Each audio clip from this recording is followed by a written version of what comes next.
लोकसभा चुनाव को लेकर सभी दल अपने अपने तरीके से प्रयास में जुट चुके हैं। बीजेपी के राष्ट्रीय अध्यक्ष यूपी में पूर्वांचल से अपने रण की शुरुआत करने जा रहे हैं, जहां पार्टी का फोकस हारी हुई 14 सीटों और पसमानदा समाज पर होगा। वहीं समाजवादी पार्टी भी लगातार दौरों में जुटी हुई है।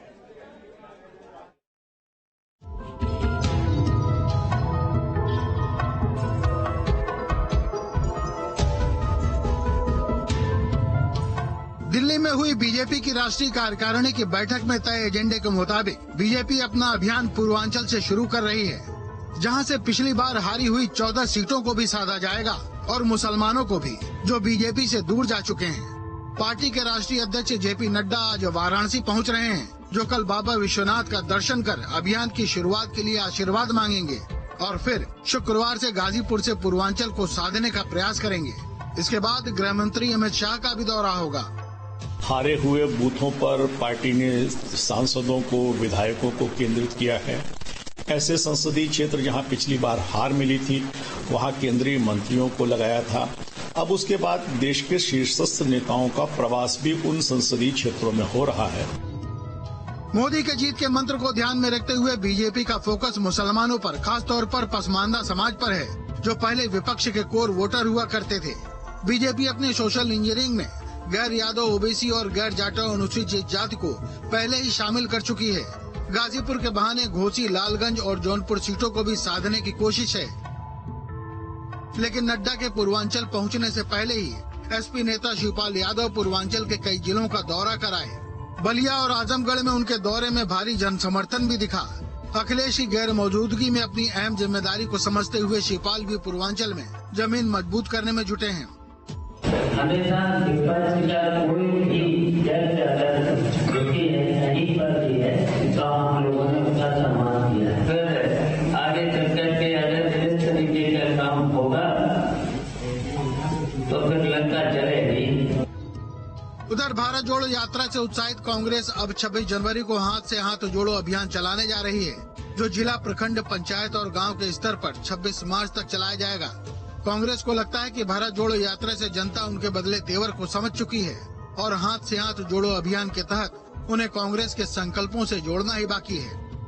नगर निकाय के चुनावों के लिए भी और आने वाले समय के चुनावों के लिए भी हम गांव-गांव जा रहे हैं, पांव-पांव जा रहे हैं, नगर-नगर जा रहे हैं, डगर-डगर जा रहे हैं। सारे हमें अच्छा रिस्पांस मिल रहा है और निश्चित तौर पर आने वाले समय में कहीं न कहीं जनता हमें अवसर देगी, ऐसा हमारा विश्वास है। अगर पसमानदा समाज बीजेपी के साथ जुड़ा तो पिछली बार हारी हुई 14 सीटों में बीजेपी की स्थिति बेहतर हो सकती है और कई सीटों पर उसे कामयाबी भी मिल सकती है। Team news state. तो पवन सिंह हमारे सहयोगी इस वक्त अधिक जानकारी के लिए हमारे साथ जुड़ रहे हैं। पवन, आपके पास आएंगे। भारतीय जनता पार्टी की अगर हम बात करें तो अब जो लोकसभा में 14 हारी हुई सीटें हैं, पिछले चुनाव की अगर हम बात करें, उन पर उनकी निगाहें हैं, उन सीटों पर भी अब जीत हासिल करना चाहती हैं और इसीलिए पसमानदा समाज को टारगेट यहां पर भारतीय जनता पार्टी के द्वारा किया जा रहा है। क्या कहेंगे? बिल्कुल, रामपुर में उसका नतीजा देखने को मिला और भारतीय जनता पार्टी जहां रणनीति मजबूत बनाती है, उस पे काम भी करती हुई दिखाई दे रही है। जेपी नड्डा अपने कार्यकाल 2 के अगर कहा जाए कि सबसे महत्वपूर्ण जो उत्तर प्रदेश की 80 सीटें हैं, उनमें गाजीपुर जो हारी हुई सीट है, मनोज सिन्हा वहां से सांसद थे, उन्होंने चुनाव लड़ने का काम किया, विकास पुरुष के तौर पे काम किया, लेकिन उनको जीत नहीं मिली थी। वहां पे मुख्तार अंसारी फैमिली या इनके कहिए कि जो गढ़ है पूर्वांचल में, वो गाजीपुर से शुरू होता है और जेपी नड्डा वहां से शुरुआत करने जा रहे हैं और भारतीय जनता पार्टी के पास गाजीपुर में बोलने के लिए बहुत कुछ है। मसलन मुख्तार अंसारी का जो साम्राज्य था एक तरीके से, चाहे वो आर्थिक साम्राज्य रहा हो या जो दबदबा उनका रहा हो, भारतीय जनता पार्टी उत्तर प्रदेश में योगी आदित्यनाथ ने तोड़ने का काम किया और हर क्षेत्र पे मुख्तार अंसारी, उनके करीबियों को ये दिखाने का काम किया इस सरकार ने कि जो अपराध से पैसा कमाया गया है वो सरकार किसी भी तरीके से लेके रहेगी और उसको जनता के हित में लगाने का काम करेगी। गाजीपुर से अफजाल अंसारी सांसद हैं और वहां से शुरुआत जेपी नड्डा जो राष्ट्रीय अध्यक्ष हैं भारतीय जनता पार्टी के, बाबा विश्वनाथ का आशीर्वाद लेकर के कल से शुरुआत करेंगे।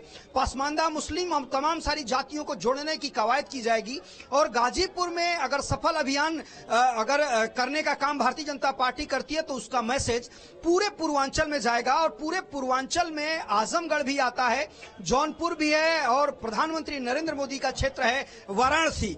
लिहाजा भारतीय जनता पार्टी इस बात को जानती है कि अगर गाजीपुर से चुनाव का शुरुआत किया जाए, 2024 मिशन की शुरुआत की जाए तो उसका जो इम्पैक्ट है पूरे उत्तर प्रदेश में और खास तौर से उन हारी हुई सीटों को लेकर के जो रणनीति भारतीय जनता पार्टी ने बनाई है उस पर असर पड़ेगा। और उसी के लिए जो जेपी नड्डा हैं राष्ट्रीय अध्यक्ष भारतीय जनता पार्टी के, वो कल गाजीपुर में आईटीआई मैदान में 1:30 बजे के करीब शंखनाद करेंगे 2024 मिशन का। उसमें दोनों डिप्टी सीएम होंगे, मुख्यमंत्री योगी आदित्यनाथ होंगे, उसके अलावा जो वहां के बड़े नेता हैं वो रहेंगे, प्रदेश अध्यक्ष भूपेंद्र चौधरी रहेंगे। तो एक तरीके से कहा जाए कि 2024 मिशन मोड पे जो भारतीय जनता पार्टी ने राष्ट्रीय कार्यकारिणी और उत्तर प्रदेश में तमाम सारी जो बैठकें की, जिसमें दत्तात्रेय से लेकर के बीएल संतोष और तमाम संगठन के जो लोग आए थे, उसका एक तरीके से अब इम्पैक्ट कल से आपको दिखाई देना शुरू होगा। और खास तौर से हारी हुई सीटों को लेकर के जो रणनीति है वो गाजीपुर में जेपी नड्डा अपने उद्घोष में, अपने स्पीच में, अपनी बातों में रखेंगे। और मुख्यमंत्री योगी आदित्यनाथ जो अपराधियों को लेकर के काम किया है, जो अपराधियों की कमर तोड़ने के लिए लेकर के काम किया है, उसका एक तरीके से कहिए तो गाजीपुर, मऊ, आजमगढ़ गढ़ रहा है और योगी आदित्यनाथ वहां से स्पीच देंगे तो मतलब साफ हो जाता है कि 2024 को लेकर के कल से आगाज भारतीय जनता पार्टी करने जा रही है। बिल्कुल, बहुत धन्यवाद पवन आपका हमारे साथ जुड़ने के लिए, तमाम जानकारी के लिए बहुत शुक्रिया। राष्ट्रीय अध्यक्ष जेपी नड्डा का कल 20 जनवरी को गाजीपुर का दौरा है। नड्डा का राष्ट्रीय अध्यक्ष का कार्यकाल 1 वर्ष के लिए बढ़ाया गया है और उसके बाद उनकी पहली जनसभा गाजीपुर के आईटीआई मैदान में होगी। माना जा रहा है कि यहीं से बीजेपी 2024 के लोकसभा चुनाव का आगाज करेगी और इस मौके पर CM Yogi Adityanath, deputy CM Brajesh Pathak और केशव प्रसाद मौर्य भी मौजूद रहेंगे। राष्ट्रीय अध्यक्ष के कार्यक्रम को लेकर तैयारियां जोरों पर हैं और आज बीजेपी के प्रदेश अध्यक्ष भूपेंद्र चौधरी ने राष्ट्रीय अध्यक्ष के कार्यक्रम स्थल का जायजा लिया है। तो नड्डा कल 20 जनवरी को हेलीकॉप्टर से पुलिस लाइन पहुंचेंगे और उसके बाद पवारी बाबा आश्रम में दर्शन पूजन करेंगे। उसके बाद नंद रेजिडेंसी में पूर्व सैनिकों के सम्मान का भी कार्यक्रम है, उनके साथ संवाद भी करेंगे। उसके बाद आईटीआई मैदान में जनसभा करेंगे। तो जनसभा के बाद बीजेपी कार्यालय पर कार्यकर्ताओं से भी संवाद करेंगे।